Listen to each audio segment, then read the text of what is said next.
The town of Plainville. Established in 1721 at the geographical center of Connecticut.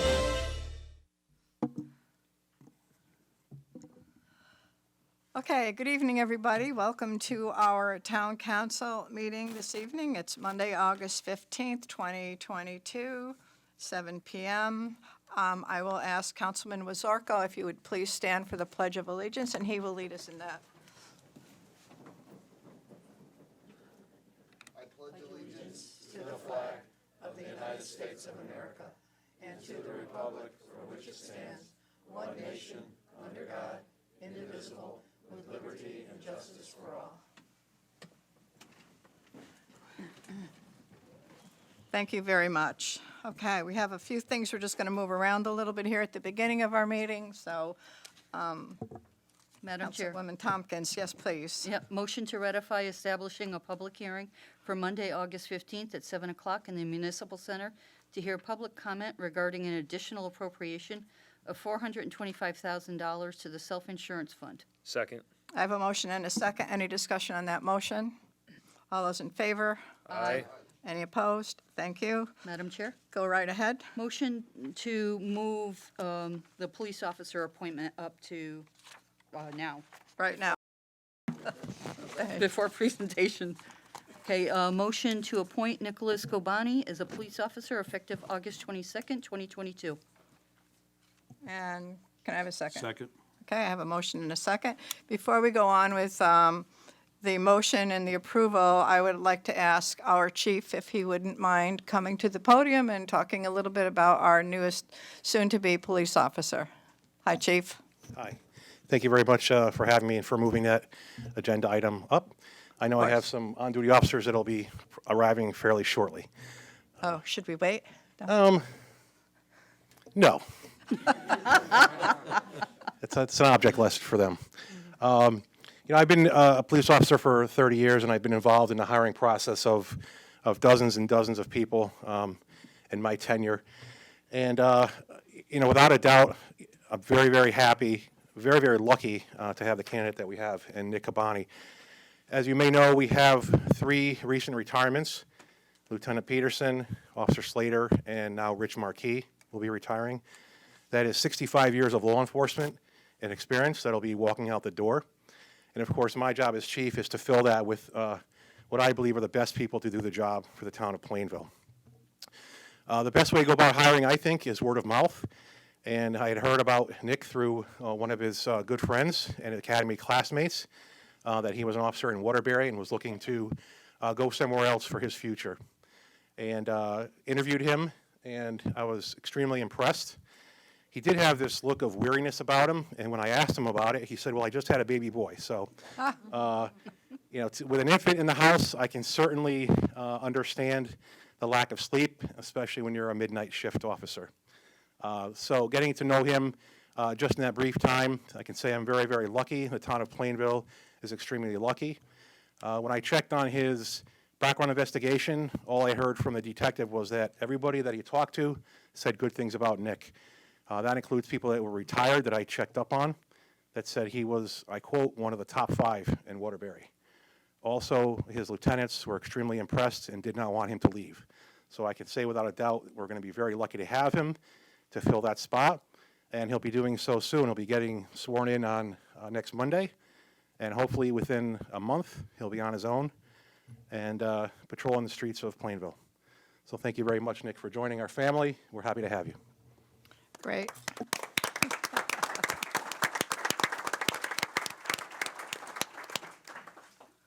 Okay, thank you, and welcome, Nick. From my personal message to you is thank you for choosing Plainville. We certainly are very proud of our police department, and we wish you every success. I know this is a job that not everybody endeavors to undertake, and we all understand the importance of it. So thank you so very much for coming to Plainville, and congratulations. Very nice to have you on board. All right, so any other comments for our new police officer of welcome? Congratulations. Yep. All right. So we've had a motion and a second. May I ask for a vote? All those in favor? Aye. Any opposed? Okay. Thank you. And would you like to say a few words to us? Come on. All right. have a cot in the back if you want to. Well, we're very happy that you're here and you have your family with you, and it's a big moment. So thank you once again to all of you, because as we know, police officers and their families are a very special group of people, and their work hours are not like anybody else's, and there's a lot of sacrifice and time involved, and you are a very important part of the Plainville family now as well. So thank you so much for being here tonight. Okay, do we do the badge, or that's going to happen later? Okay, all right. Well, thank you very much again, and congratulations. Okay.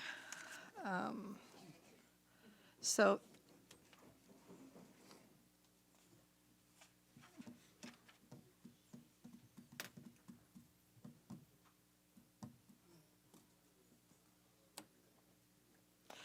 okay, next on our agenda, we have a couple of presentations, and the first presentation is from Mangiafico's Bakery and Pastry Shop, and Councilwoman Tompkins is going to read the proclamation that the town has created for him. So, Deb? I'm going to go down there. Okay, going to go down there? Great, thank you.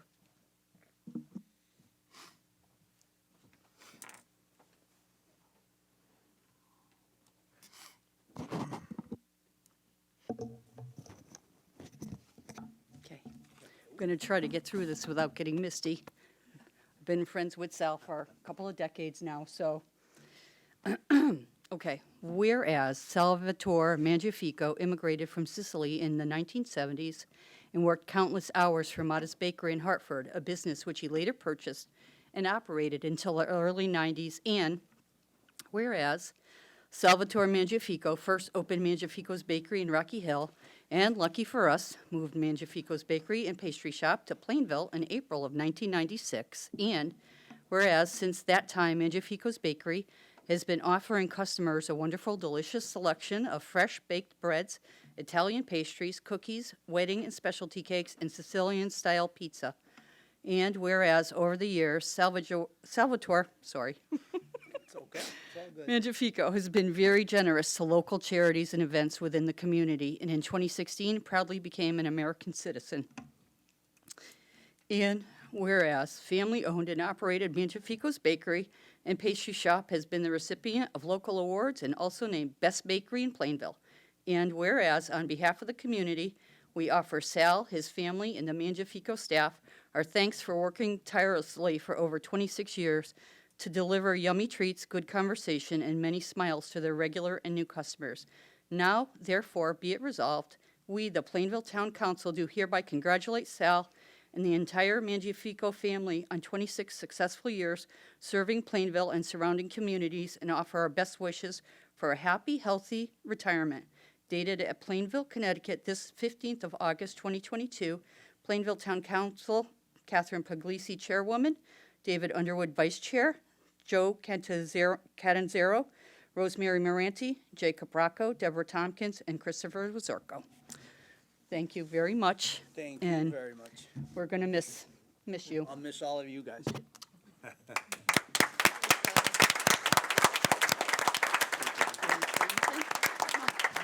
just want to thank everybody, yes.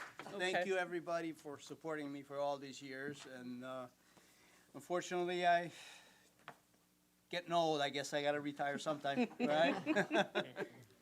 Thank you very much. I appreciate it. It was our pleasure. Thank you. Thank you. Congratulations. Salud.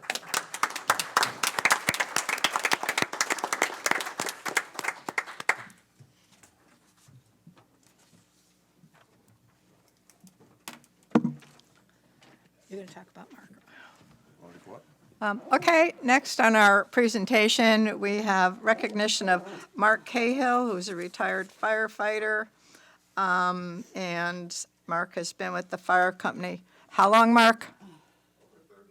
Oh, you don't look that old. All right. All right. Councilman Underwood is going to make a few remarks about your service, and certainly we appreciate all that you've done for the fire department. Hello, everyone. Mark Cahill and Dave Underwood have something in common. Mark, do you know what that is?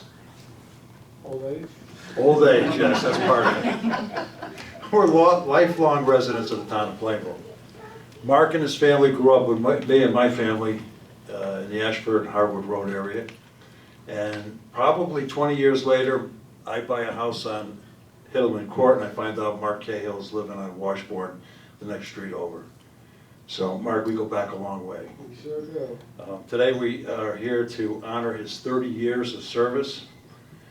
A volunteer fire department has filled a much-needed role in their communities, protecting the lives and property of many people. As volunteer first responders are expected to attend weekly, monthly meetings and training sessions. Now, weekly meetings, maybe I'm pushing it a little bit. 2, to perform physically demanding work. 3, to spend extended periods of time outside in inclement weather. 4, be called out any time of the day or night. And I didn't realize how many calls you guys get until I became part of this. And Tommy put me on call, and I'll tell you, they go all hours of the night. And always risking their lives for others. And that's the biggest thing, everybody, risking their lives for others. 30 years Mark has been a volunteer fireman, risking his life every time they go out on call. So at this time, I would ask Mark to come forward, the chief to come forward, and any firemen that would like to come here. We're going to give Mark a nice chair today to retire in. Mark, if you'll sit in that chair and try it out. And then when you're done sitting, get up and we'll let Tommy sit in so you can feel what it's like in another 20 years. Retire. Tonight we're here to recognize the retirement of Mark Cahill from the Plainville Fire Department. Mark joined the department in 1991. Can you imagine that? 1991. Seems like so long ago. During his service, he has held the office of treasurer and assistant treasurer. Mark Cahill, you are a testament of everything that's good. Given 30 years of your life to public service, the council thanks you, the town of Plainville thanks you. As a token of our appreciation, there's that nice chair we're going to give you. And that doesn't mean you're going to retire and never get out of it. It's just very uncomfortable if you're sitting long enough to watch TV. But thank you very much for your service to this community. Thank you.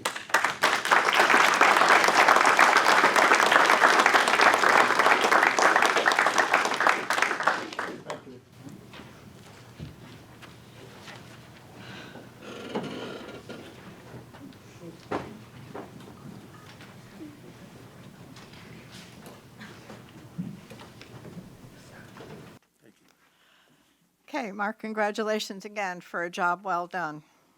We much appreciate all those years of service. Before we go on any further with our agenda, I would like to make note that Michael Paulus, our new town manager, is going to be sitting at the helm tonight. Michael, this is Michael's first day, and I'd just like to introduce him to some folks that may not be aware or haven't been able to see him, but Michael is our new town manager. Welcome. Thank you very much. We'll try not to be too hard on you tonight. We'll go slow and easy. Robert already promised me 7:15, but All right. no, I am very happy to be here and just getting up to speed on all of the agenda items. So I'll do my best for you tonight. Great, thank you. Okay, next we have on our agenda we have 2 public hearings actually, and I'm going to ask the town clerk to please read the notice for us. Could I just, before, Of do we want course. to give, I know nobody else has anything better to do tonight, but if you want to wait a minute, if anyone doesn't want to stick around for the rest of the meeting. Our fascinating meeting, we're really They're interested. great. I suggest you stay, but I understand you might have some other things you need to get done tonight. Thank you. Congratulations, Sal. Thank you for everything.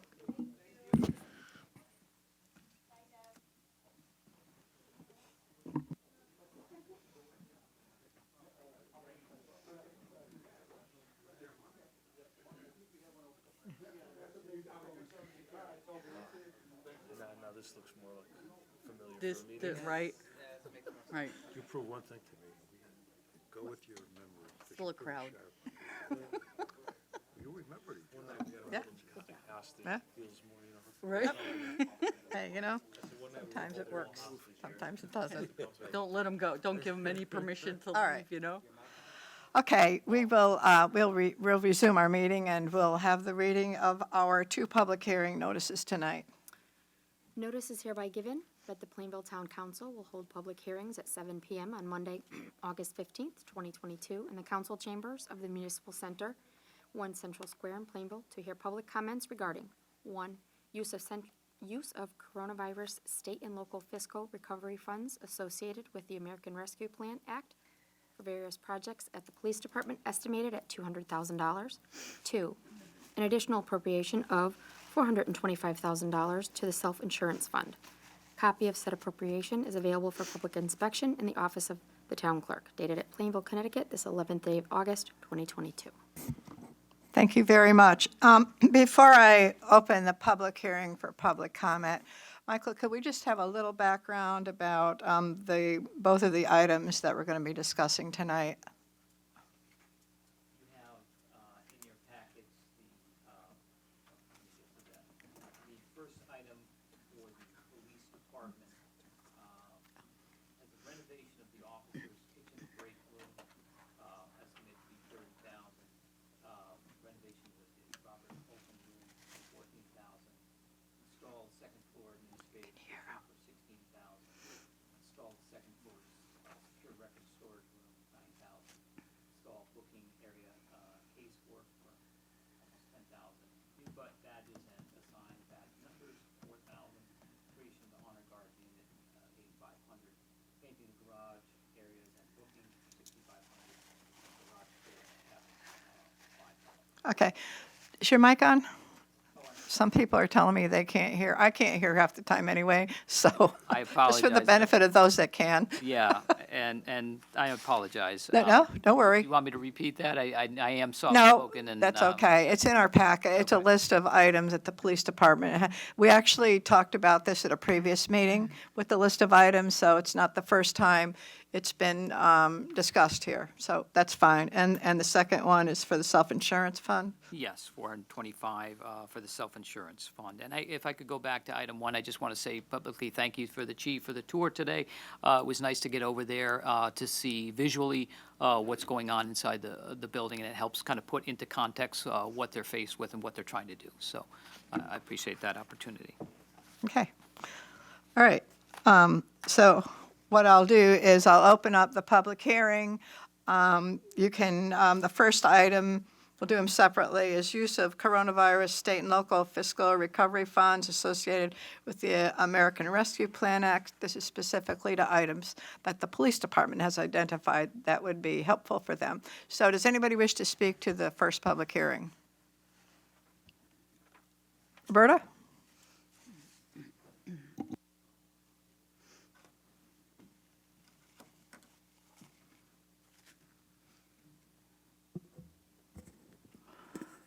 Roberta Loria, 18 Perrin Road.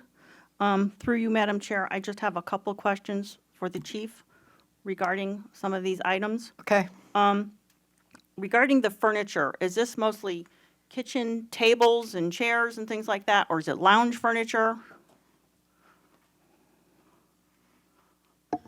Just so that we're on the record. Yep. Which item, are just the furniture in general? Yes, Yeah, so. because you've got it listed a few times. Yes, because each particular room will need some type of a furniture. Those could be lounge chairs, they could be cafeteria dining, a table and chairs. They could be chairs for the training room, which are a different type of table and chair setup. I also have money set aside for office furniture, which is going to be a later expenditure that I'll come back for. If you're going to release half the Yep. money for the Correct. ones I already have planned, I can come back for the rest. But yes, it's all types of furniture, and everything from desks to chairs, mainly. And do you already have vendors lined up for this? Yes, Okay. for most of it, yes.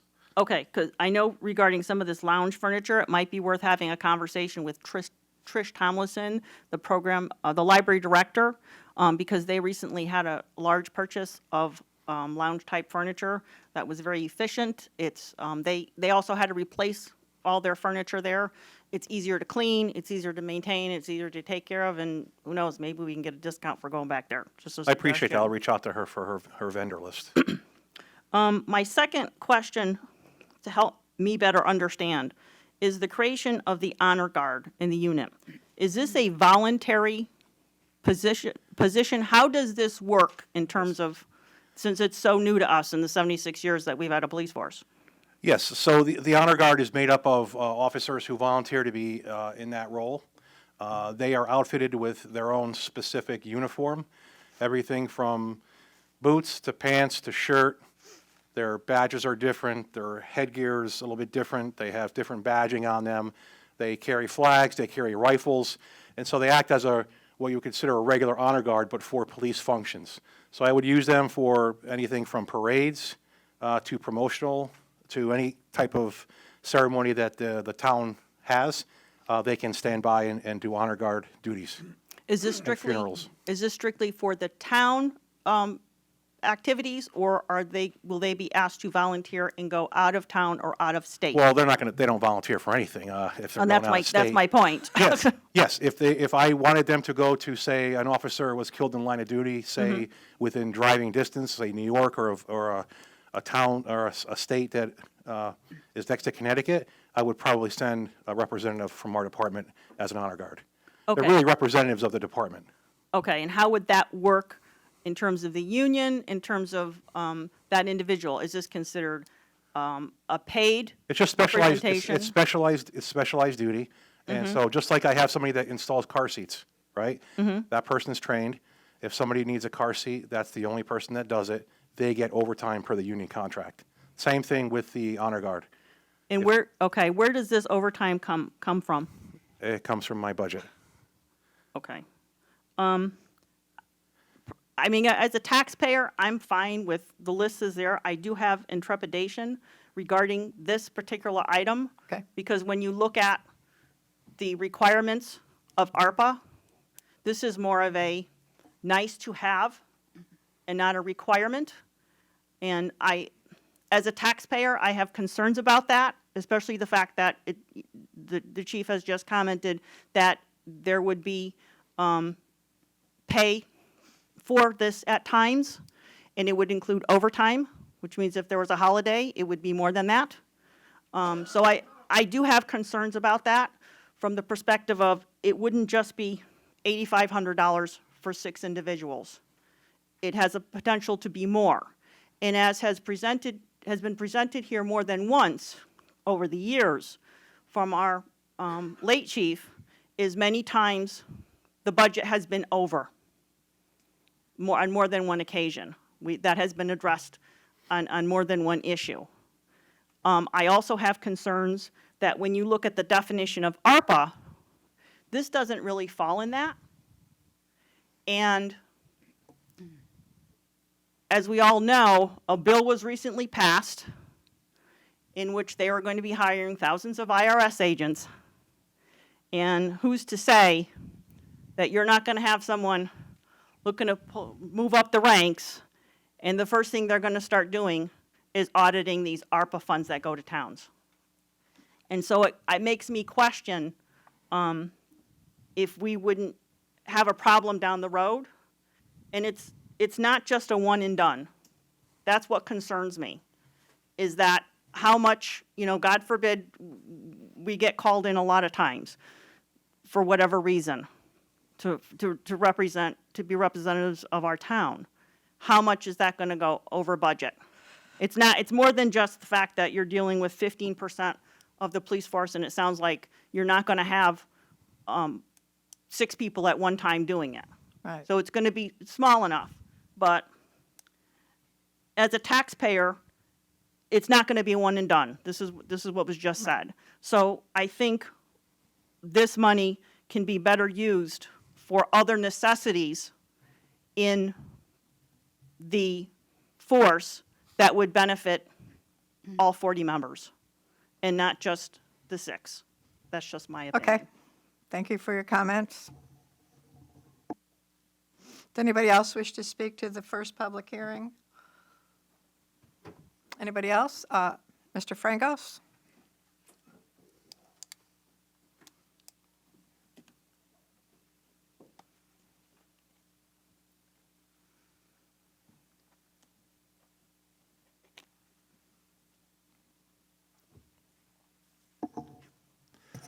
Lou Frangos, 10 Fairbank Street.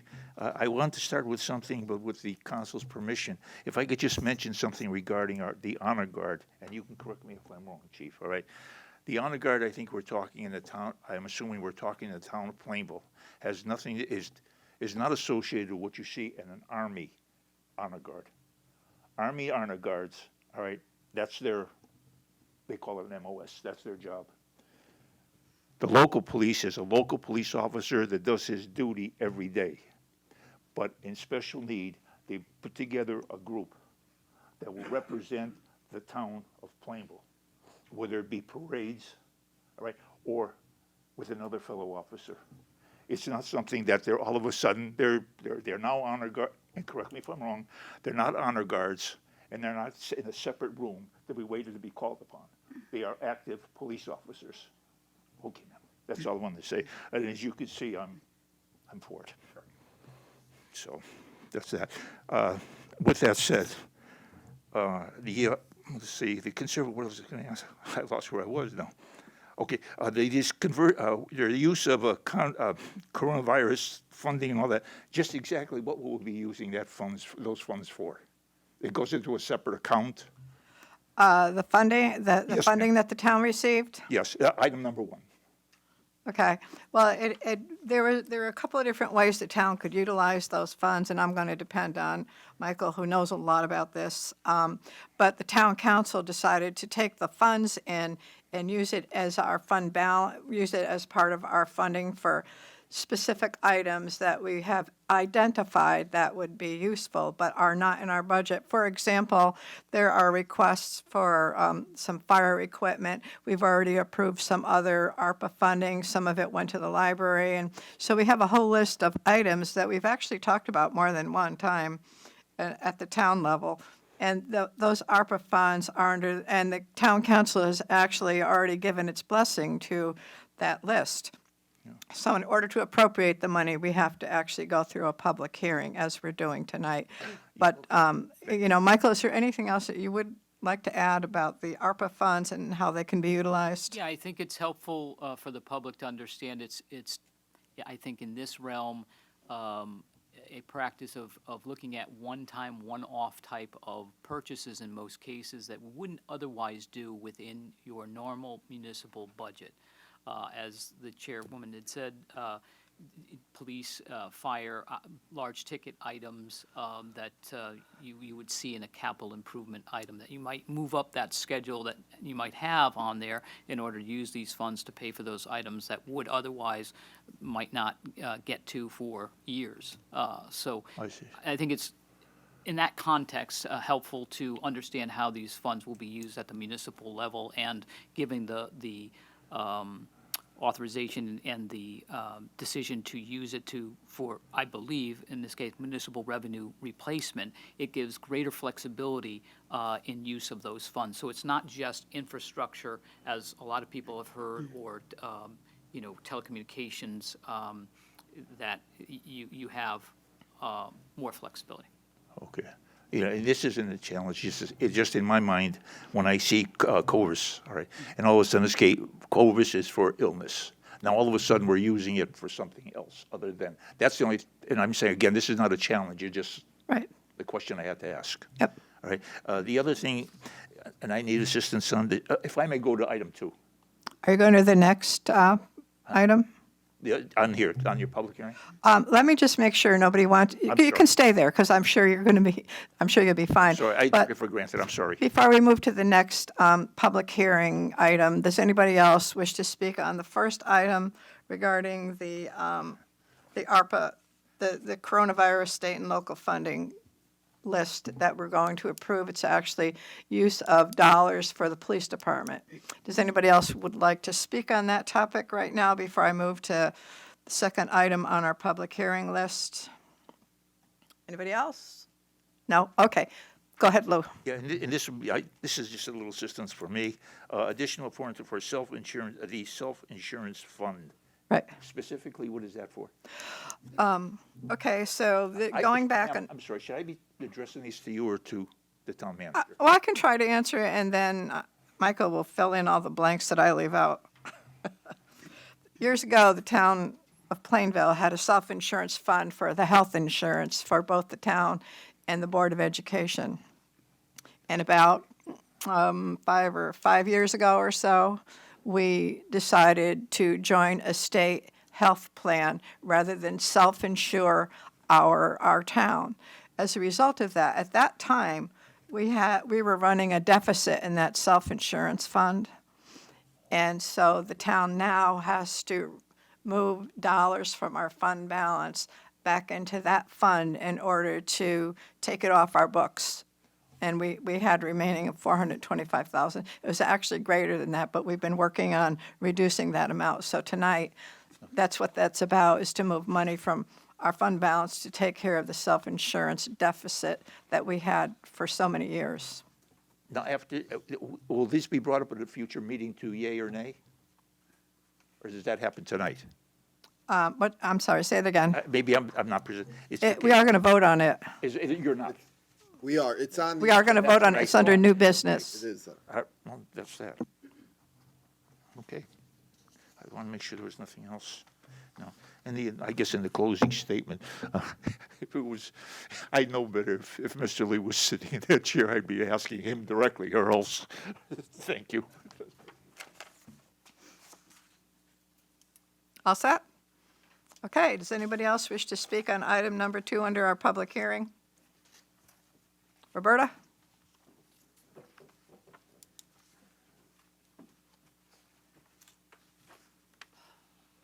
Roberta Loria, 18 Perrin Road. You're talking about this $425,000 going as part of a self-insurance fund. My question is, I thought that we incorporated something with the state a few years ago to get away from that. So I'm a bit confused why we need additional, that much money for, so please help me to understand. Okay, so we are members, part of a state health plan right now. But prior to that, our self-insurance fund that we were funding ourselves in the town of Plainville had been running a deficit because of unanticipated claims that had been coming through. So we have been carrying this $450,000 on our ledger for a long time.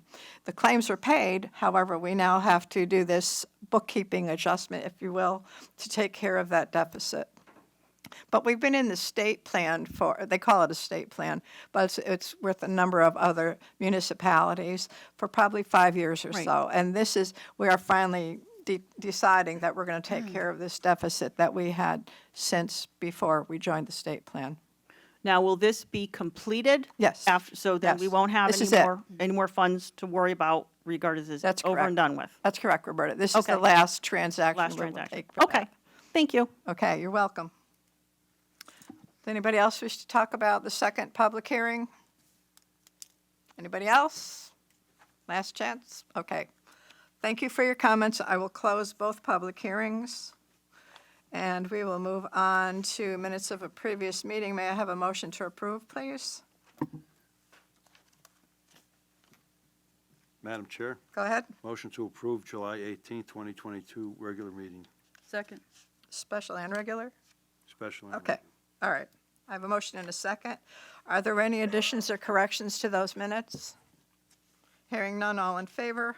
Aye. Any opposed? Okay. Announcements and reports. Does anybody have any announcements or reports to make tonight?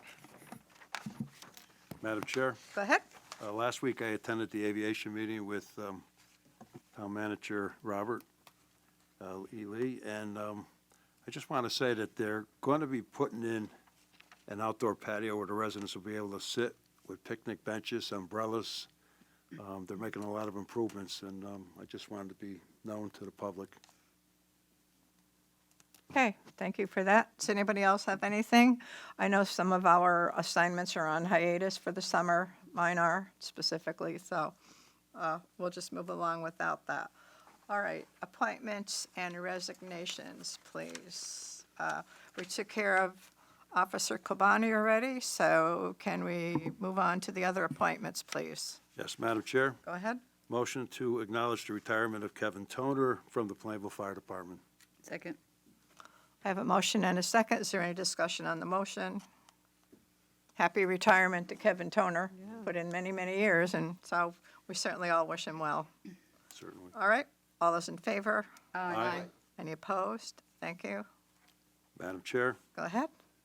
motion to appoint Taylor Cavalier, 35 Hemingway Street, as a probationary firefighter to the Plainville Fire Department. Second. I have a motion and a second. Any discussion? All those in favor? Aye. Any opposed? Motion passes. Item number C. Madam Chair, Go ahead. motion to accept with regret the resignation of Chad Chamberlain from the Plainville Fire Department. Second. I have a motion and a second. Any discussion? All those in favor? Aye. Any opposed? Motion carries. Madam Chair, Go ahead. motion to accept with regret the resignation of Evan Doobie from the Plainville Fire Department. Second. I have a motion and a second. Any discussion? All those in favor? Aye. Any opposed? Motion passes. Madam Chair, Go ahead. motion to accept with regret the resignation of Leighton Merzick from the. Mazurek. Mazurek from the Plainville Fire Department. Second. I have a motion and a second. Any discussion on that motion? All those in favor? Aye. Any opposed? Thank you. We have some other appointments, correct? Yes. Okay, Okay, Madam Chair? go right ahead. Okay. A motion to appoint the following three people to the Committee on Aging for the term starting August 1st, 2022 through August 1st, 2025. Sally Miller, Tina Wishart, and Sonia Sperduti. Second. I have a motion and a second. Any discussion on the motion? All those in favor? Aye. Any opposed? Thank you. Motion passes. Are there any other appointments or reappointments, new ones that we have for tonight? None? Okay, thank you for that. Thank you, Rosemary. The Board of Education liaison, I received an email from the chairman of the Board of Education with a couple of notes just to update us as to what's going on with the Board of Education, even though their official meetings are will not occur again until September. There's still always something that happens, as you can well imagine. I'll just give you some of these highlights that were sent to me today. The district and school administrators have been working hard to prepare for the school year. Letters to families and staff will be going out shortly to welcome them back. This is according to Superintendent LePage. We are in great shape and with staffing and hope for another successful year. There is more to be done with meetings to train new teachers and staff to work with the Board of Ed on goal setting and vision work, and prepare the district leaders for a year of focused work around shared goals. Superintendent LePage also notified that the new crossing beacon, as we are aware, has been completed on Route 10 near the Plainville High School electronic line, and it will be up and running and ready for the students as the school year begins. The old and current Linden Street playgrounds will be removed in the coming week, and there will be new playscapes that should be done by mid-September as part of the earliest that they could get the timeline for installation. This playground equipment has been sorely needed, and they are being purchased through ESSER funding.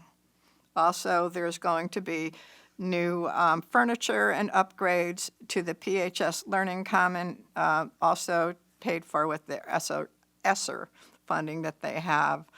There's currently, the Board of Education opened up enrollment into the pre-K program, which is throughout our district, to staff members, children.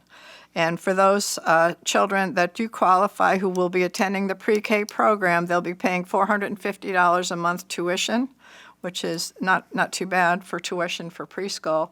And these are staff members' children who do not live in Plainville. I should be clear about that. They're not Plainville residents, but they will be allowed to have their children attend the Plainville pre-K program. So that is going to be beginning.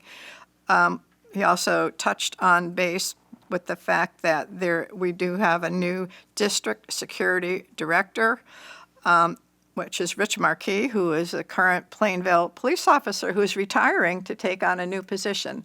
They interviewed a number of people, and Rich Markey fit the bill, so he's going to begin August 29th, and there'll be a press release coming out announcing Officer Markey's new position. So nice that he's able to take that role and retired, with a very successful career with the Plainville Police Department. So we do congratulate him on that. There's a number of security upgrades that have taken place over the summer, new cameras throughout Linden and Toftlon. Middle school is getting new cameras and have a fully operational mutual link system in place with the state-of-the-art panic button system option. As the council remembers, we had a presentation about this a few months ago that they were going to be putting that into place. In addition to that, they're in the process of hiring a security guard to increase the security at the front entrance of the middle school. Almost there. All right, so that's it. Other things that are going on, there's some preliminary discussions with AFSCME union members who represent the custodians, the maintainers, and the office professionals. In addition to that, the Board of Ed is currently negotiating a new 3-year contract with the teachers at this point in time. That contract will take effect next July 1st. So there's a lot of movement with contracts and negotiating, so they're very busy. So that's my report from the Board of Ed. All right, report of the Town Attorney, Attorney Mastriani, welcome. Do you have anything for us tonight? I do not tonight. Okay, thanks for being with us. All right, moving on, we will now hear from the Town Manager, Michael. Yes. Look forward to your first report as our Town Manager. Yeah, and again, that's thank Robert. I'll go through the items that we have there, 7, and upfront apologize for any mispronunciations of any names in here as I learn the different positions and personnel. So item 1 on the fire dispatch.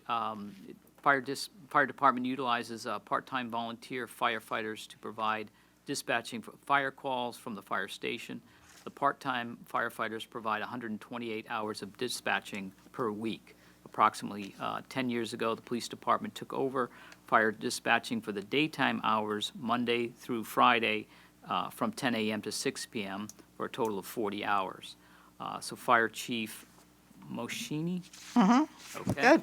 Is requesting that the dispatching of fire calls during the day by the police department be returned to the fire department.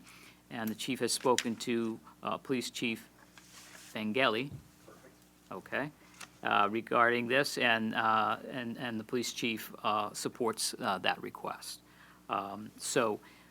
Fire chief points out that having a dispatcher at the firehouse 24/7 would assist in getting items such as the annual apparatus pump testing, hose and ladder testing, etc., completed in a timelier fashion, as dispatcher would be able to assist in these requirements between fire calls.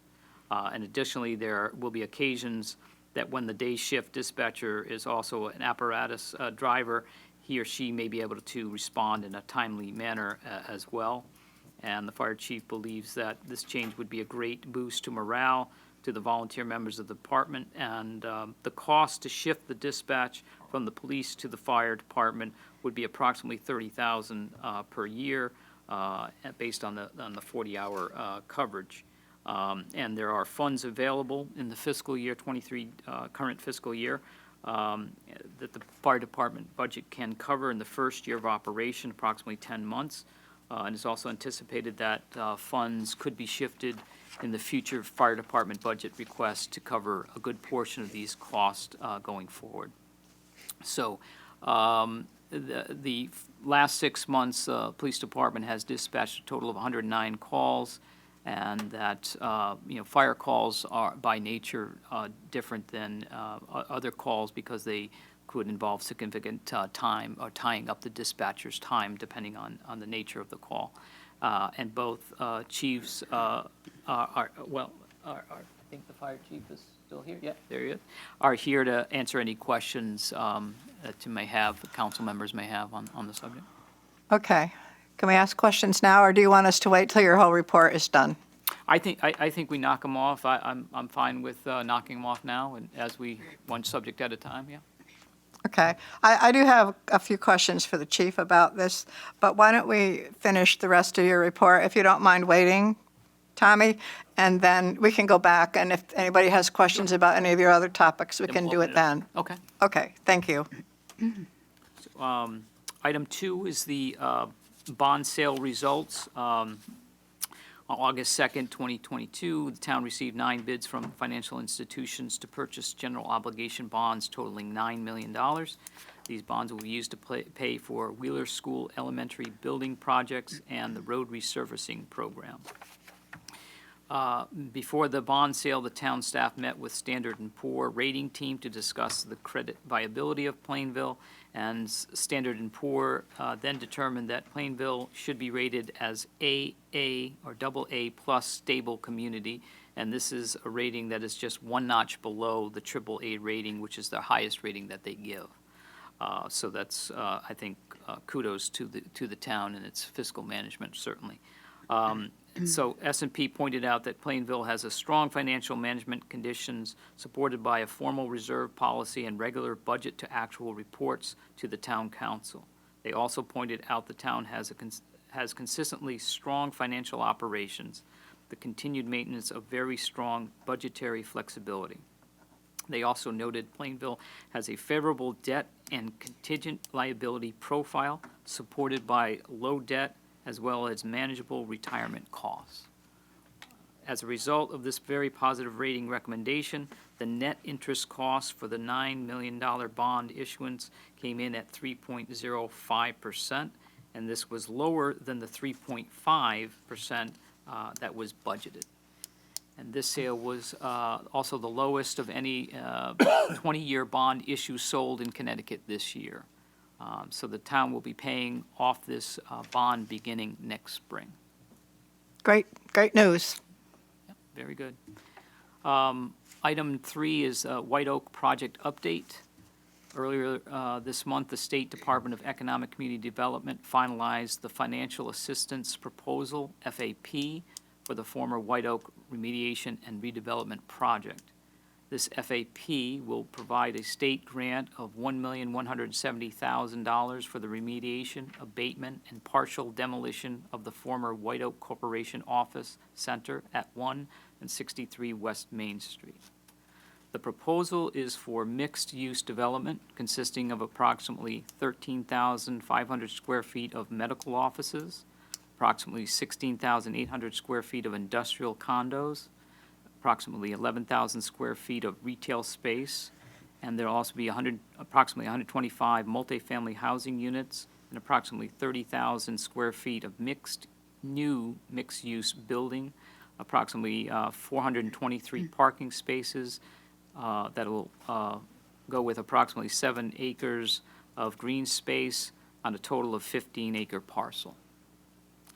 The property has been vacant since 2003. The next step for the town is to apply to be accepted into the Abandoned Brownfield Cleanup Program, or the ABC program.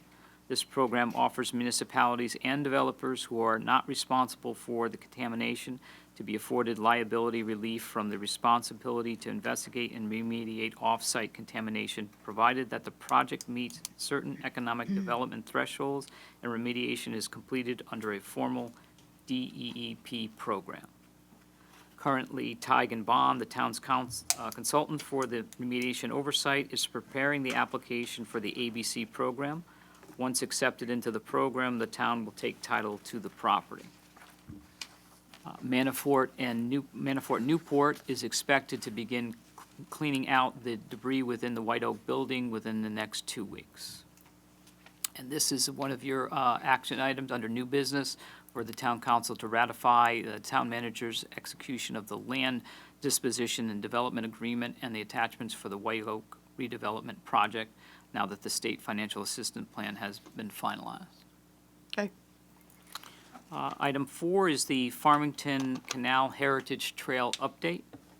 The State Department of Transportation will be conducting a public informational meeting for Phase 2 of the Farmington Canal Heritage Trail project in Plainville on Thursday, September 22nd, 2022, beginning at 7 p.m. This will be a virtual meeting. However, residents can view the presentation at the middle school auditorium as well. Last week, the Department of Transportation design staff met with the Conservation Commission and the Parks and Recreation Advisory Board to give them a preview of the Phase 2 plans and to solicit feedback and suggestions. And finally, the town was notified that the Central Region Council of Governments has been awarded the fiscal year 2022 Rebuilding America Infrastructure with Sustainability and Equity, the RAISE grant, in the amount of $16,366,554.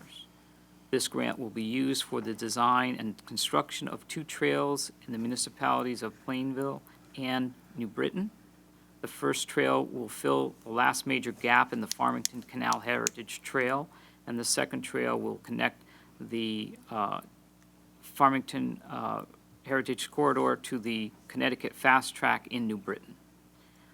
Phase 1 of the trail from Norton Park to Town Line Road is scheduled to begin construction in the fall of 2023.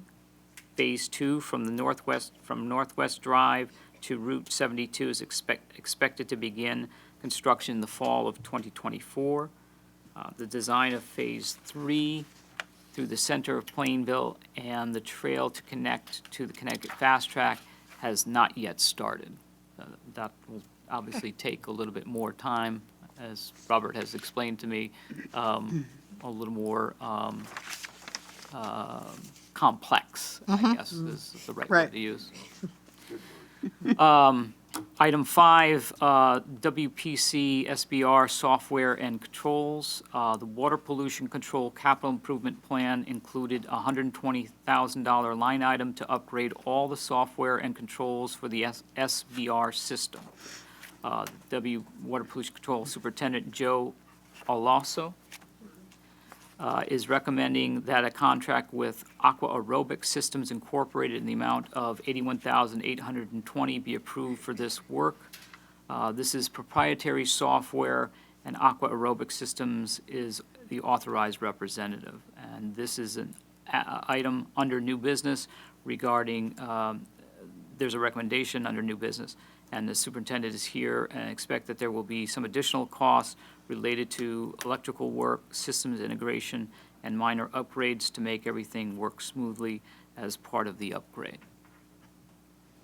Item 6, Reserve Officer Program. Chief Vangeli is here this evening to discuss and implementing a Reserve Officer Program for Plainville Police Department. This proposal allows town to continue to employ a police officer that has retired in good standing, to keep them certified and utilizing them as needed on a part-time basis. These officers would be classified differently for purposes of payroll and enjoy no other benefits from the town. Specifically in Plainville, reserve officers will be utilized to work extra duty assignments with no other Plainville officer, when no other Plainville officer is available to work. Reserve officers can also be assigned to large town events where a significant need for law enforcement manpower is required. And finally, item 7, ARPA fund recommendation. Over the last 2 years, the Aviation Commission has overseen significant and much-needed capital improvements to the town-owned Robertson Airport. These improvements included a new roof on Hangar 4, the repainting of several buildings, and the renovation of the administration building, including the installation of a new fire alarm system. The project also included a new outdoor patio where the residents will be able to sit, picnic benches and umbrellas to observe the comings and goings of planes and helicopters at the airport. The total project cost when completed is expected to be approximately $600,000, with $490,000 coming from the airport funds and the remainder from the interstate aviation. Town staff is recommending that the town council consider allocating $250,000 from the federal ARP funding to help backfill some of the costs of improvements. There are several additional projects in the pipeline, including apron rehabilitation, new fencing and security features, and an update of the airport master plan that will require the airport fund to cover a local share component after FAA grants pay for the great majority, 90% of those project costs. there is an item under new business that would schedule a public hearing on the issue of $250,000 of ARPA funds at the beginning of September 12th, 2022 Town Council meeting. And that is the Okay. report. Thank you very much.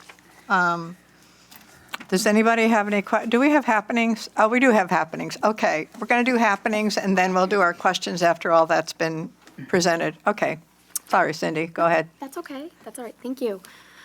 For the Senior Center this evening, I have some happenings for 2022, August 17th and 18th. There will be a tag sale and jewelry sale from 10 a.m. to 2 p.m.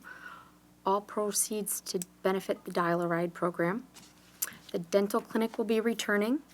The Community Health Center Mobile Dental Clinic will offer preventative dental services by appointment on August 17th and 18th. To schedule an appointment, please call Monica Casely at area code 475-471-5011. Services will include x-rays, cleaning, fluoride care, and oral health education. The Memory Cafe at the Senior Center on Thursday, August 18th at 2:30 p.m. Veterans Social Hour on Tuesday, August 23rd at 10 a.m. for all veterans over 60 and their spouses. An accidental wedding comedy luncheon, Thursday, September 1st at 11 a.m. The cost is $4. It includes a show and a choice of a sandwich with chips, drink, and a dessert. Or entry is free if you forego your lunch. You must register by August 29th. Just have a couple more. There's a new watercolor class starting next month on all Fridays beginning September 9th through October 28th from 9:30 a.m. to 11:30 a.m. The cost will be $16. Class size is limited to 12 people, and the instructor will be Penny Kindblom. And my final report, household hazardous waste disposal will be Saturday, August 27th, 2022, for residents of Berlin, Bristol, Burlington, New Britain, Plainville, Plymouth, Prospect, Southington, and Wolcott, from 9 a.m. to 1 p.m.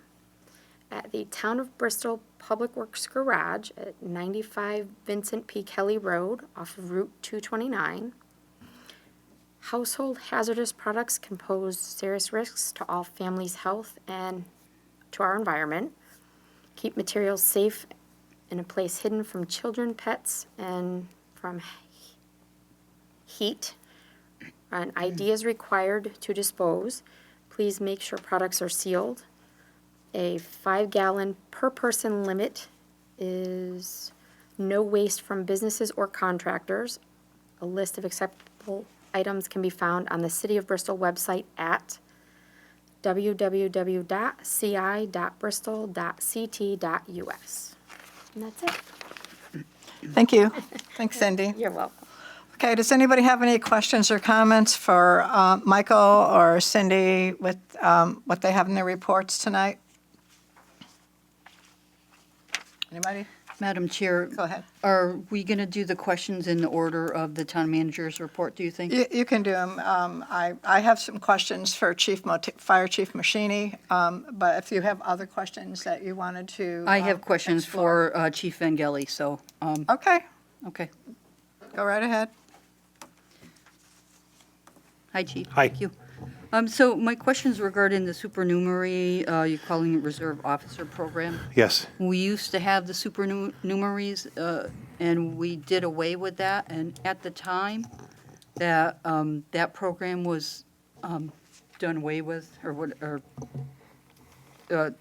there were officers that weren't in good physical condition but wanted to be supernumeraries, and it was concerning to me because some of them, I mean, if they're on a job, an extra duty job, and something happens, if they're not able to get out of their car or something like that to assist or do Right. whatever, what kind of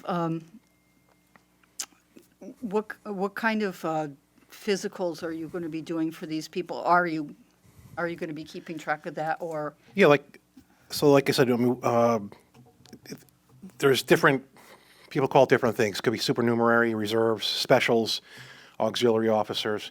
Different programs have different parameters. You know, for instance, in Newtown, where I came from, they used to have supernumeraries back before there was a police department established, because they was a state police town. Then when we became our own town, we got rid of the supers, but still have a reserve officer policy. Specifically, it's for the working of side jobs and extra duty patrol. For instance, just today, 5 officers from another town were in Plainville working road jobs. As you know, each hour an officer works, the town makes $36 as an average because of money for the vehicle and money as a percentage of the officer's overtime. And so that represents, you know, over $1,000 in just one day that the town forgoes that I would like to put back in the town coffers by having reserve officers work that, as well as themselves being able to have access to extra funds in their retirement. You know, most people that retire, even after a 25-year career, can be anywhere from 20 or 46 years old up to, you know, 52, 53. I'm going to be 53, and I'm going to be 30 years in law enforcement.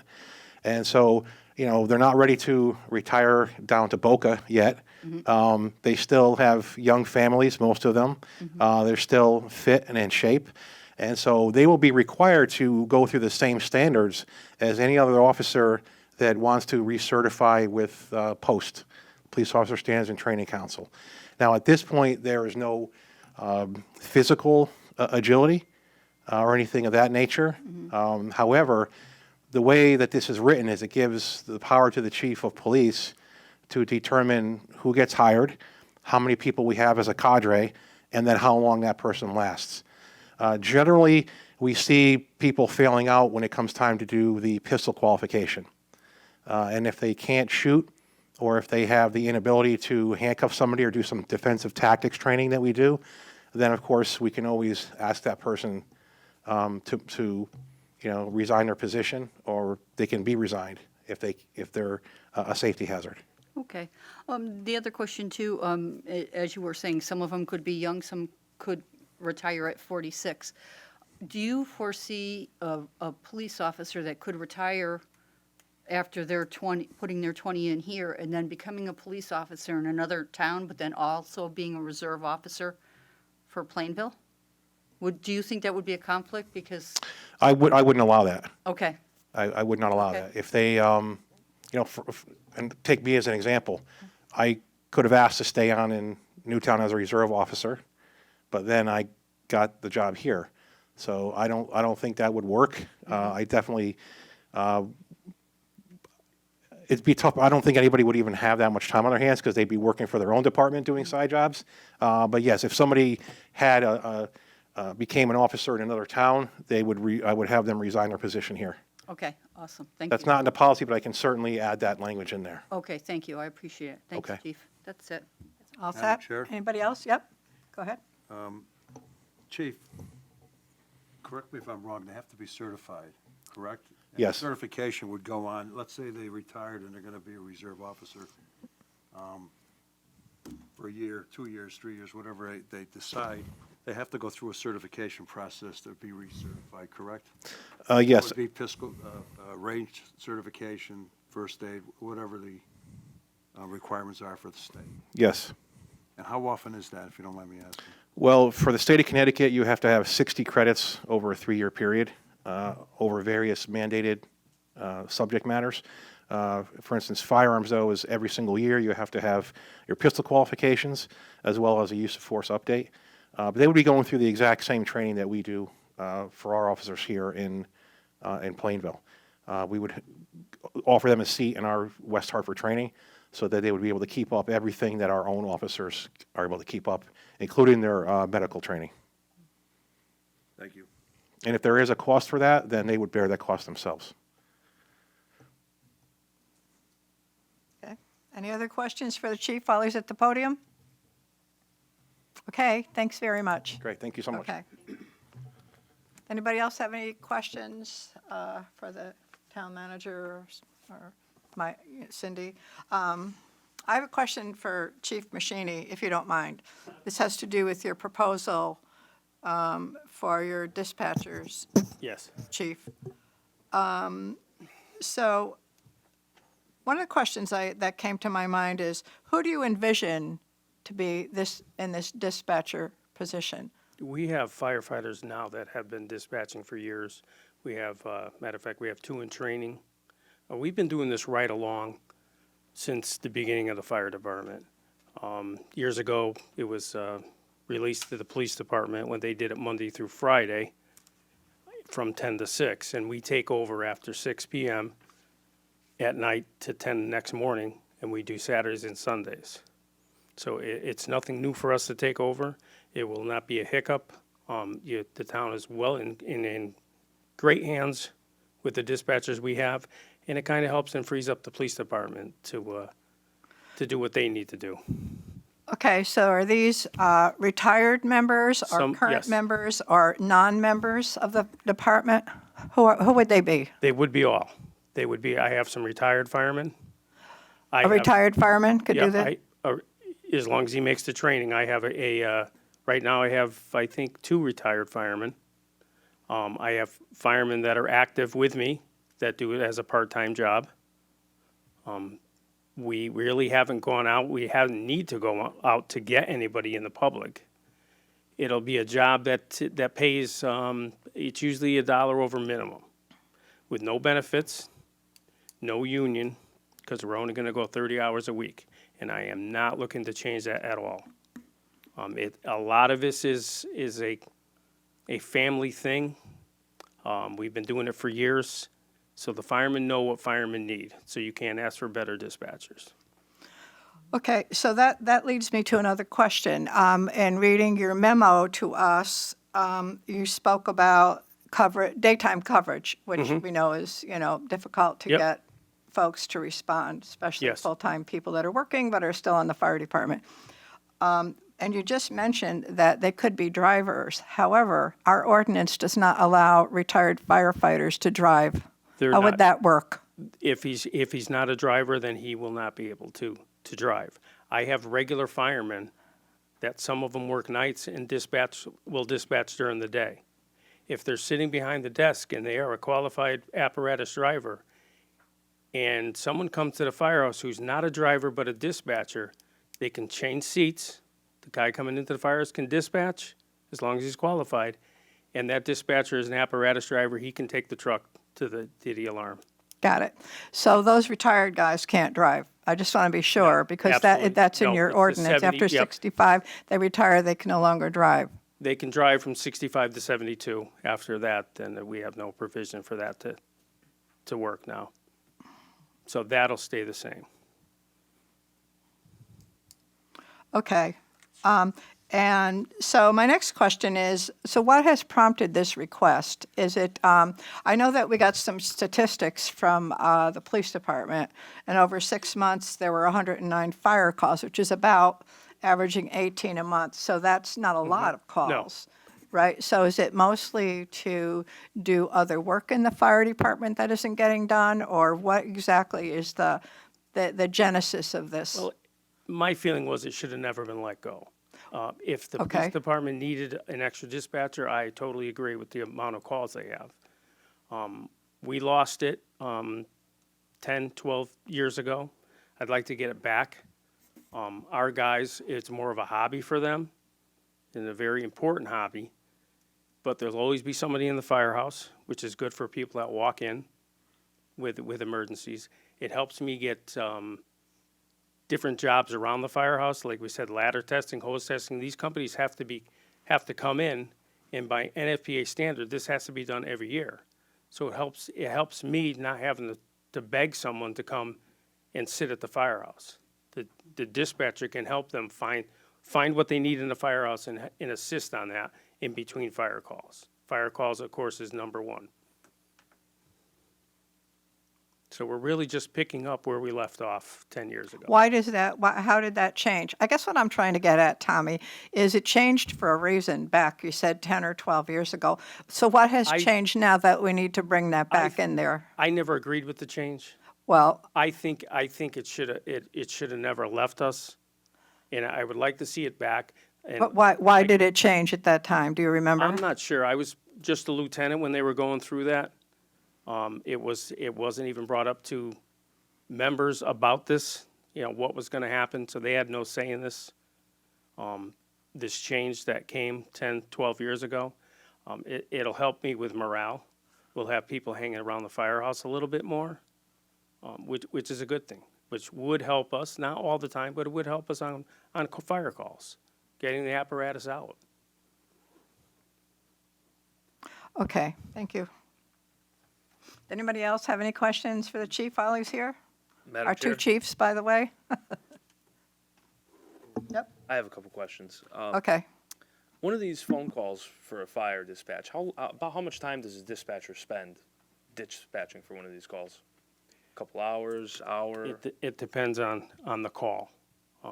The average call could be an hour. It could be 10 minutes. It could be all day. Okay.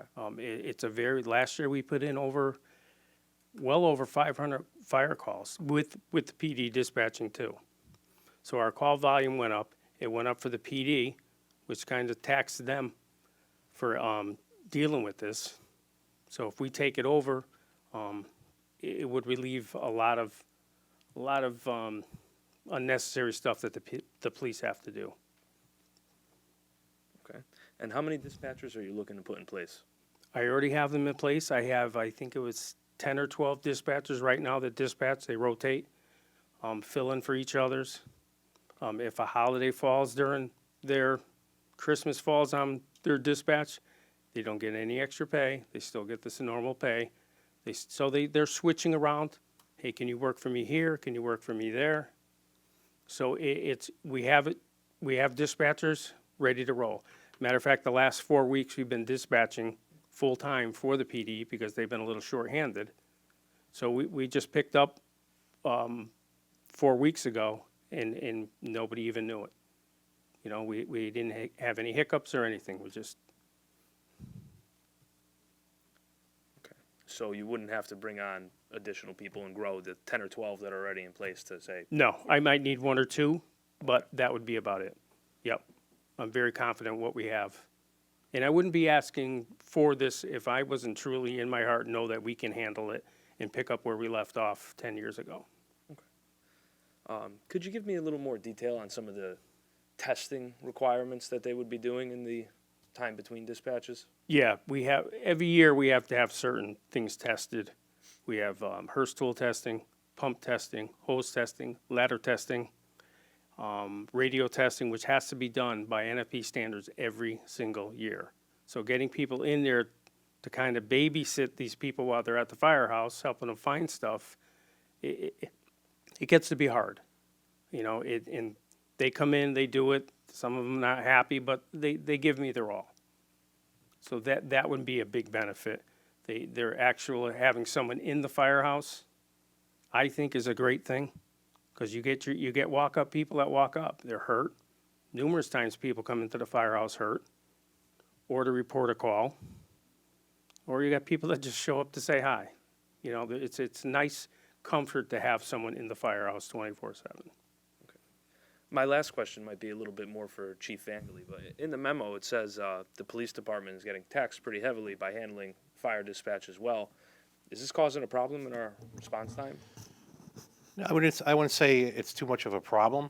I was of the mindset of either we do it all or we do none of it, only because it's very different from being a police dispatcher to dispatching for fire. We're still the PSAP, so that means if there's a 911 call, it will still come through us.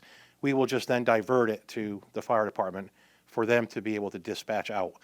As a police dispatcher, we have 2 most of the time. There are some days when we just have 1, and they have enough work to do without answering a fire call and then having police calls come in at the same time. And it's very different vernacular. And so I have some new dispatchers, in fact, at least 3 brand new dispatchers that some of them don't work that shift. Some of them do part-time. So they may go 2 weeks without dispatching a fire call. They sit down, they get a fire call. They can't remember the protocol. They don't know the policies and procedures of the fire departments. They don't know who should go to what call, what type of call it is. They don't know the vernacular. They don't know, what a tanker is versus anything else. So it really reduces the amount of training that they have to have. If we had to do it 24/7, then we would do it 24/7. But doing it piecemeal like this, it just adds that extra layer to us of work. And I have, no problem having the fire department take over for that, because that gives us, just one mission, which is just police dispatch, which is really what I'd like to see. Madam Chair. Go ahead. Chief, in Newtown, what was the procedure there between the fire department and the police department? Well, they had 5 volunteer fire departments with hundreds of people on them. They went to every car accident, every medical call, every fire call. And they have a volunteer ambulance corps in town.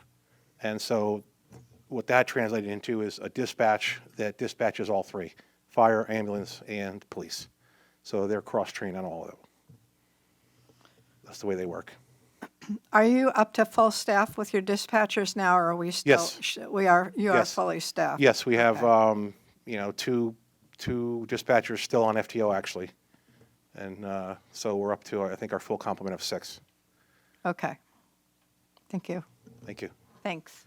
Anybody else have anything while the chiefs are here? No? Okay. Okay, thank you both. Thank you.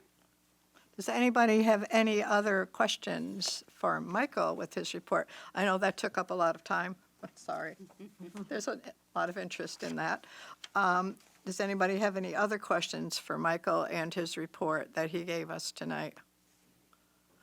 I just want to say that, if I just may make a comment, I read the letter regarding our bond rating, and that's, of course, wonderful news for us, because we just went out to, this was for the purpose of borrowing for Wheeler School and a road bond, a road bonds, and so it was great to get that kind of rating.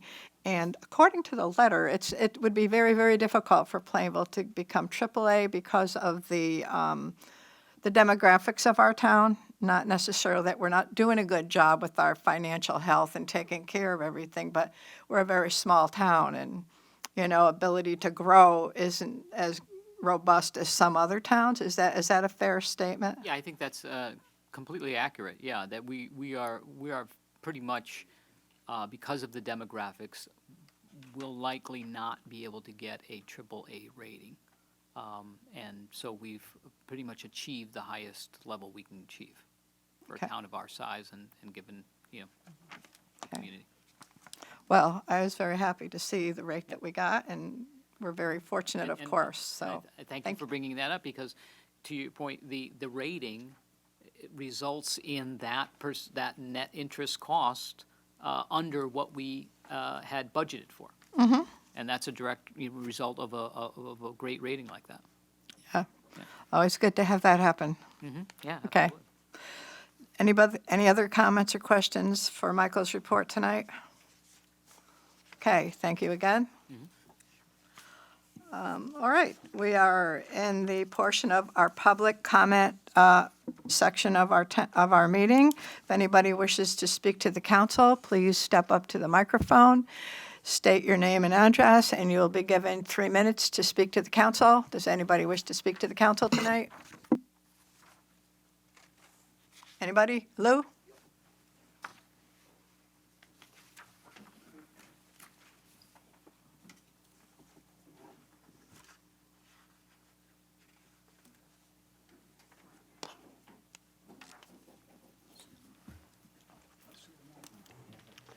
Lou Frangos, 10 Fairbanks Street, and I'll be very quick. All I'm really interested in right now, if I may ask, is the financial dashboard. What is the schedule that comes out? We generally have it out every month, but we just began the fiscal year in July 1st. July 1st was the first, when we began the first part of our new fiscal year. So, and we've only met once a month since that. So I'm expecting in September we'll have a dashboard available for everybody to take a look at. It's so new and early into the fiscal year that Oh, no, I understand. Yep. But is it going to be a monthly issue? Yes, yes. It is a monthly Yes, issue? yes. Okay. And the other Correct. thing too, since I'm gonna take advantage of it, is discussing our volunteer fire department. I think they do one wonderful job. And I always, that's just what I'm gonna say. Okay. They do a great job. Okay, thank you. Does anybody else wish to speak that has not done so? Hi, Gail.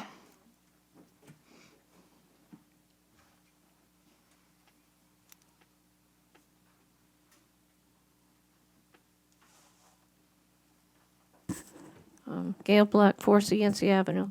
First, I just want to say I'm happy to hear they're updating the airport. I spent time there in the 80s cleaning the snow off the wings for my friends' planes. It's one thing you have to do when you have planes. Let's see, I would want to say to the council and to anybody else who watches this. I know some of my coworkers watch it.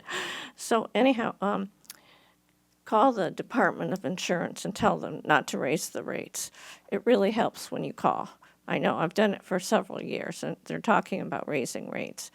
They may have to raise it a little bit, but not the whole percent. And if you want to learn anything more about the fire departments, tomorrow, all day, is Chicago Fire. And a lot of us watch it, and it's like, sometimes I watch it all day. And so I knew what you were talking about, the testing and all that. And it's good. Anyhow, this is something I'd like the chief to think about. You can't just give an answer. The traffic in Plainville, probably everywhere, is crazy. And, like I had my mirror on my, you may already know, I had my mirror on my car knocked when an RV ran into me on 177. And I came in and I talked to a officer who helped me as much as he could. But the person driving the car was not the person, or the vehicle, it wasn't the same person who the vehicle was registered to. It was a whole, having worked at a law firm, it bothers me when things don't go together. So I think we did as much as we can, but I don't know if you can think of things in the future, how we can stop these crazy drivers, like other than throwing nails out in front of the vehicles and causing another accident. But and the kids are driving crazy too. I think it's part of, I think it's just, it started, seems like, during COVID, it seemed to get like worse. Okay, that's it. You can think about it, Okay. Okay, all right, thank you. Thank you, Gail. Does anybody else wish to speak to the council that has not done so? Anybody else have any comments? Helen? You're all set? Okay, just making sure. Okay. All right, well, if there are no further wishes to speak to the council, I'll close the public comment section and move on to our new business section. May I have a motion for item number 1? Madam Chair, Go ahead. motion to authorize the use of coronavirus state and local fiscal recovery funds associated with the American Rescue Plan Act for various approved projects at the Police Department, estimated at $103,031. Second. I have a motion and a second. Any discussion on the motion? All those in favor? Aye. Any opposed? Motion passes. Item number 2. Madam Chair, Go ahead. motion to appropriate $425,000 from the general fund, account number 0100-000-32110-000 to, Transfers out. thank you, transfer out account number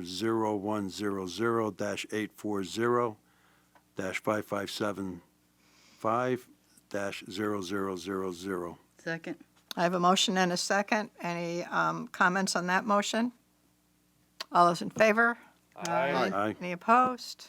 Motion carries. Item number 3. Madam Chair, Go ahead. Motion to ratify the town manager's execution of land disposition and development agreement and attachments for the White Oak redevelopment project. Second. I have a motion and a second.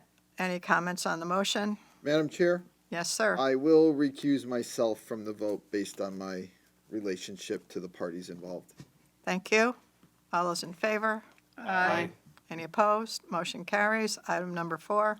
Madam Chair, Go ahead. motion to establish a public hearing in the Municipal Center at 7 p.m. on Monday, September 12th, 2022, to hear public comment regarding the deletion of Chapter 318, Article 2, outdoor dining from General Code. Second. I have a motion and a second. Any discussion? All those in favor? Aye. Any opposed? Motion carries.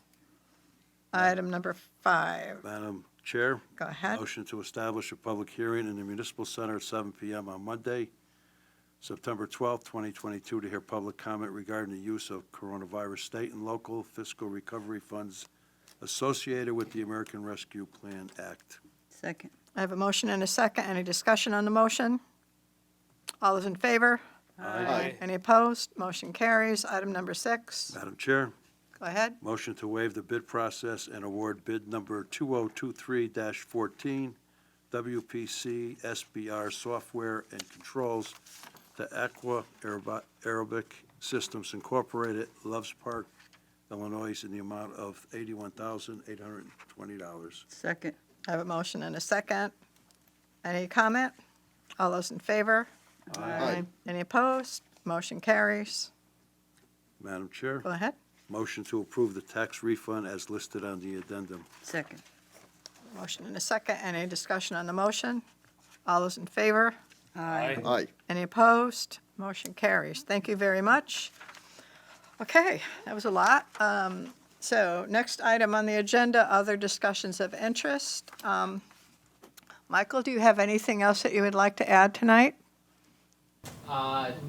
Nothing that comes to mind other than I will do my best to get out into the community once I have my legs underneath me, so to speak, and getting sort of the lay of the land. So Yeah. don't be surprised if you see me out and engaging in the community, and I guess maybe the first stop is the bakery, I guess. Was fun, wasn't it? Sorry, I got to remember to put my mic on, but yeah, no, it's also always a great opportunity when you can recognize, community businesses and organizations within the community for all the work that they do, and I think people and the families really appreciate that recognition. So I think it was well done by the council tonight. Right, okay. Well, I'm glad you made it through your first outing with us. Yeah. Wasn't too bad, so Not at all. you did well. Hopefully you show up again tomorrow. Next month. Indeed. Yes, tomorrow, sure. All right.